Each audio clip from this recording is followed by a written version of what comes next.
Bonsoir à tous, ravi de vous retrouver à ce rendez-vous de l'actualité environnementale. Au sommaire, le Togo marque des avancées significatives en matière de reboisement. À cet effet, les meilleurs reboiseurs de la région centrale ont été récompensés lors d'une cérémonie de remise officielle présidée par le ministre de l'Environnement, Katari Folibazi. La revue Nature a récemment publié une étude selon laquelle plusieurs espèces d'eau douce sont menacées d'extinction. Un phénomène dû aux activités humaines et au changement climatique. Et puis le géant des hydrocarbures Total Energy a démarré la semaine dernière en Irak le projet Artawi Gaz 25. L'ambition est d'améliorer l'approvisionnement en électricité dans le pays. C'est tout pour le sommaire. Bienvenue à tous.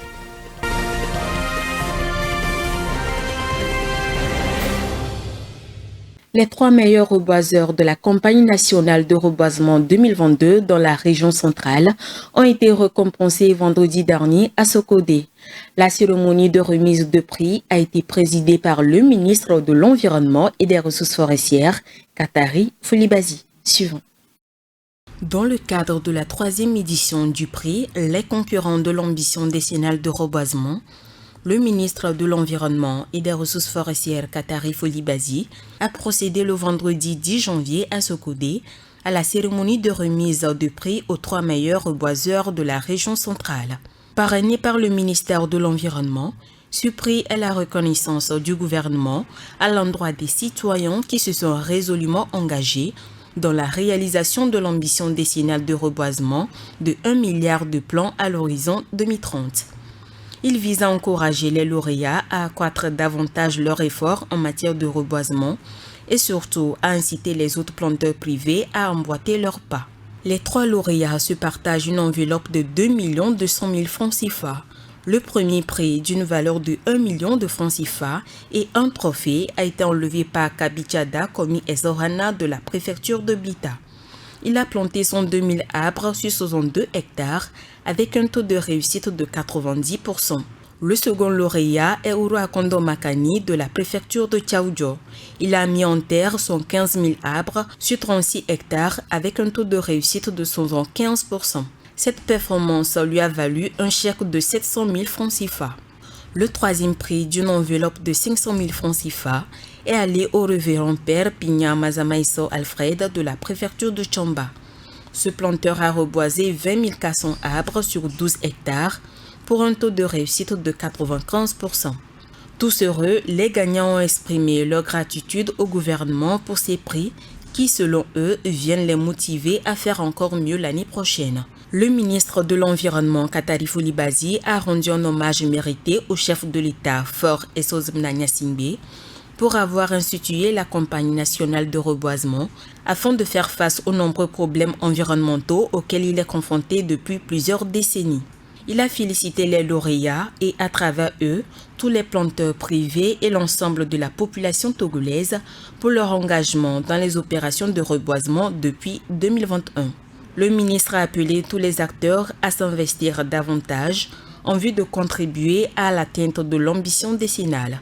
La cérémonie de remise de prix aux lauréats a été précédée par une opération de mise en terre de plants. Cette initiative invite les citoyens togolais à s'engager dans la lutte pour la protection de l'environnement. La région des savanes du Togo rend enfin son isolement avec l'aménagement de 125 km de pistes rurales. Ce projet, porté par la vision du chef de l'État, ouvre la voie à une meilleure connectivité et à de meilleures opportunités pour les populations locales, longtemps confrontées à des défis majeurs d'accès aux services essentiels. Honoré Kata nous en dit plus dans ce récit. La région des savanes a franchi une étape déterminante dans son désenclavement avec l'aménagement de 120 km de pistes rurales. Ce projet ambitieux répond à une problématique de longue date, à savoir l'isolement de plusieurs localités, entravant le développement socio-économique et l'accès aux services de base.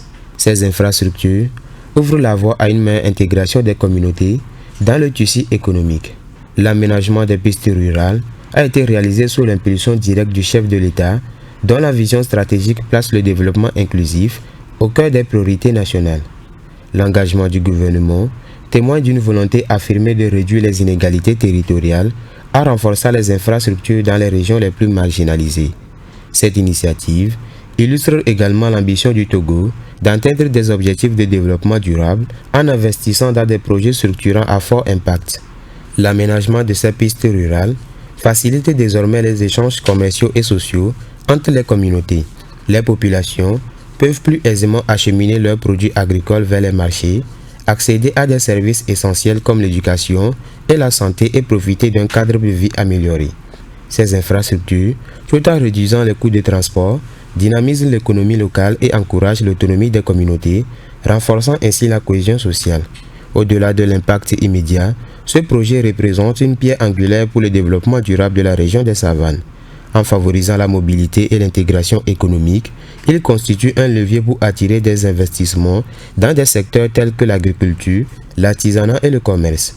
Ce désenclavement marque un tournant décisif pour des milliers de Togolais, offrant une meilleure qualité de vie et jetant les bases d'une prospérité partagée. Le Togo mise sur l'agriculture comme levier stratégique pour transformer son économie. Entre soutien direct aux producteurs, modernisation des infrastructures et promotion de l'innovation, le secteur agricole devient de plus en plus résilient, compétitif et inclusif, où chaque récolte cultive l'espoir d'un avenir meilleur. Honoré Kata.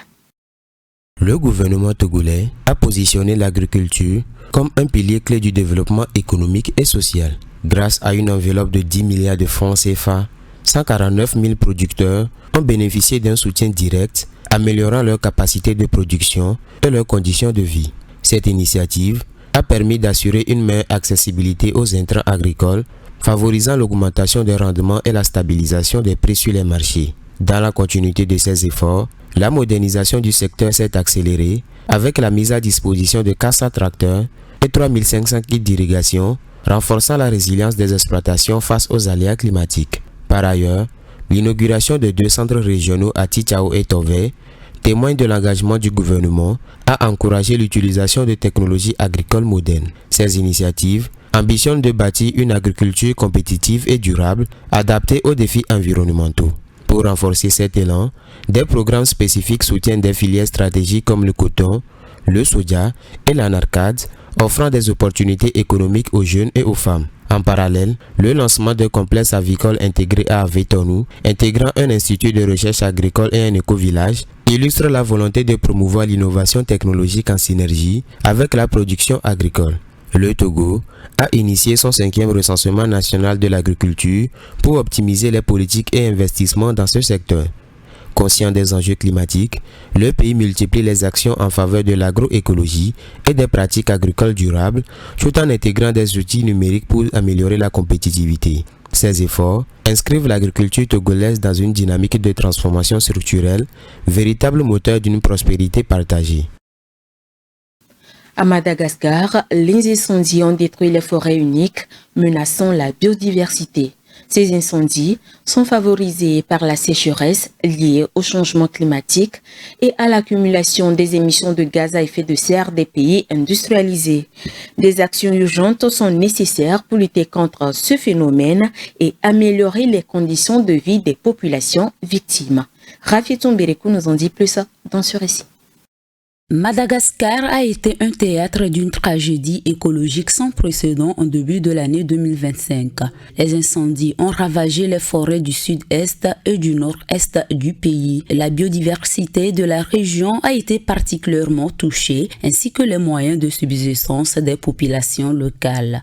Les hectares de végétation ont été détruits, mettant en danger les espèces animales et végétales. Le parc national de Kano-Mafana a également perdu plusieurs hectares de ses forêts. Les agents de protection de la nature, les militaires et les responsables du parc ont tenté de limiter la catastrophe qui pourrait se tendre au parc voisin, mais le manque des ressources en plus des conditions climatiques a plus compliqué la situation. Les flammes alimentées par les alizés se propageaient davantage, menaçant d'autres zones protégées.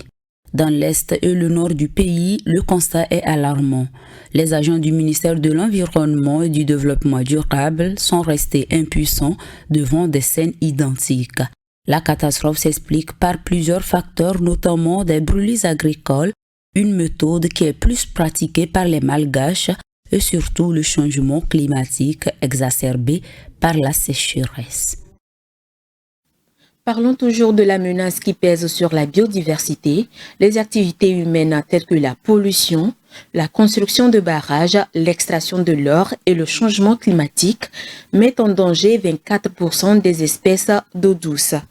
C'est ce qu'a révélé une récente étude publiée par la revue Nature. Léonce Sabou. La beauté des écosystèmes d'eau douce tels que les rivières, les lacs, les étangs et ruisseaux constituent une véritable attraction car ils sont à la fois une source de plaisir et une ressource à exploiter. Pour la première fois, les chercheurs ont porté leur attention sur les espèces d'eau douce. C'est un changement par rapport aux études précédentes qui examinaient d'habitude les animaux tels que les oiseaux, les mammifères et les reptiles. Bien qu'ils ne couvrent qu'1% de la surface de la Terre, ils abritent 10% de toutes les espèces animales, ce qui en fait des réservoirs vitaux de biodiversité. Ils sont néanmoins gravement menacés de nos jours. La plupart des grands fleuves d'Amérique du Nord et d'Europe ont été profondément transformés par les actions humaines, notamment la construction des barrages massifs hydroélectriques et la création de vastes réservoirs. Selon une récente étude publiée par la revue Nature, près de 25% des 23 500 espèces étudiées sont classées comme vulnérables, en danger ou encore en danger critique d'extinction. Ce chiffre est assez troublant. Un quart des espèces sont menacées d'extinction. En outre, nous savons qu'environ 23% des espèces examinées ne disposent pas de données suffisantes. En d'autres termes, nous ne disposons pas de suffisamment d'informations pour dire exactement à quel point elles sont menacées. Mais il y a de fortes chances qu'un bon pourcentage d'entre elles soient menacées. Sur la base d'une autre information dont nous disposons, si 25% des espèces que nous connaissons sont menacées, nous pouvons dire qu'un quart des espèces pour lesquelles les données sont insuffisantes sont également menacées. Alors les chiffres peuvent encore être plus élevés qu'on ne le pense.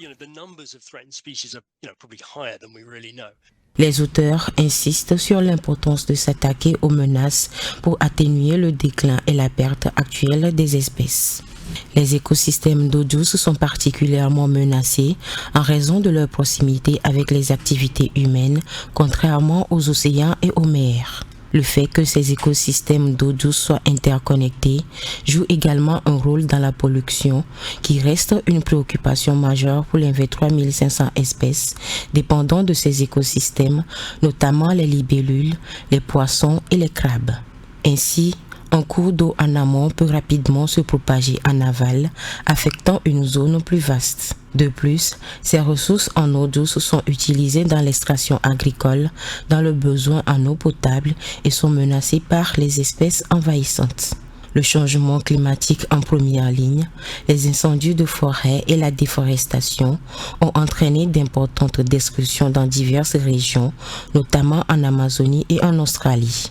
Rappelons que selon l'étude, plus de la moitié des espèces menacées examinées sont affectées par la pollution, 39% par les barrages et l'extraction d'eau, 37% par les changements d'utilisation des terres pour les activités agricoles et 28% par les espèces envahissantes et les maladies.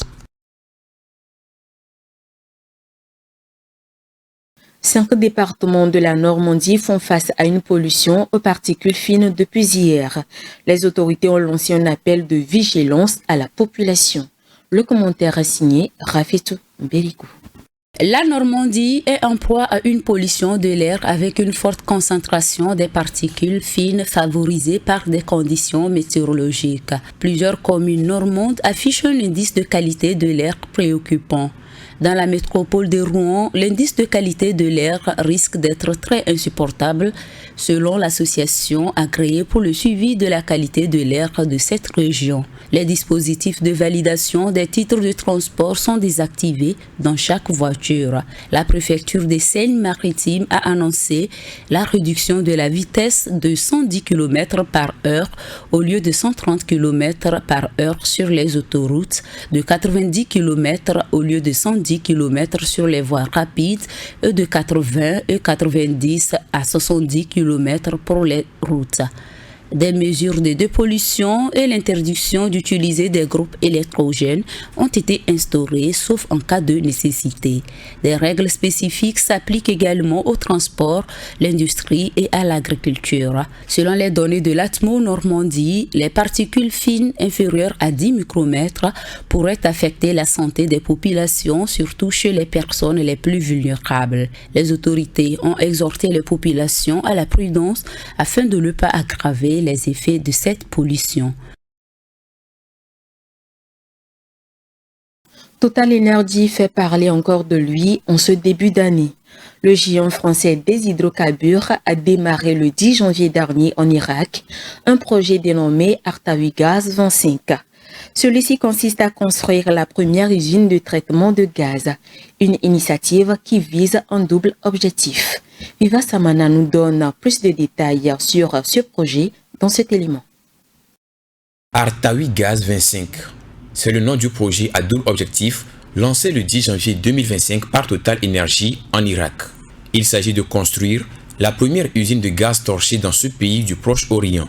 La construction de l'infrastructure va améliorer l'approvisionnement en électricité du pays et réduire l'impact environnemental car la pratique du torchage est très polluante. Le projet est estimé à environ 250 millions de dollars. Il permettra d'utiliser 50 millions de pieds cubes par jour de gaz qui étaient précédemment torchés sur le champ pétrolier de Ratawi pour produire de l'électricité. Très répandu en Irak, le torchage consiste à brûler dans les cheminées l'excédent de gaz associé à l'extraction du pétrole. Avec la nouvelle usine, le gaz, au lieu d'être brûlé dans les airs, sera traité puis injecté dans le réseau pour alimenter les centrales couvrant la consommation d'environ 200 000 foyers dans la région de Basora qui abrite la deuxième plus grande ville du pays.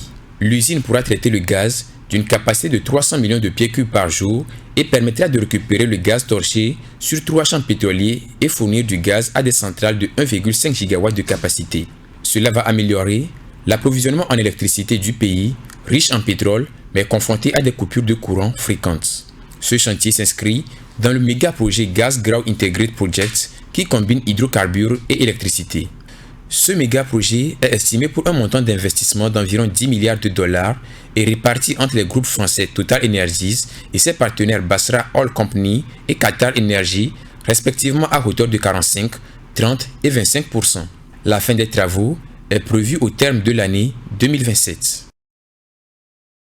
C'est sur ces images que prend fin ce rendez-vous de l'actualité environnementale. Merci de votre fidélité. Agréable soirée à tous. À très bientôt. Green TV International, We Revive the Environment.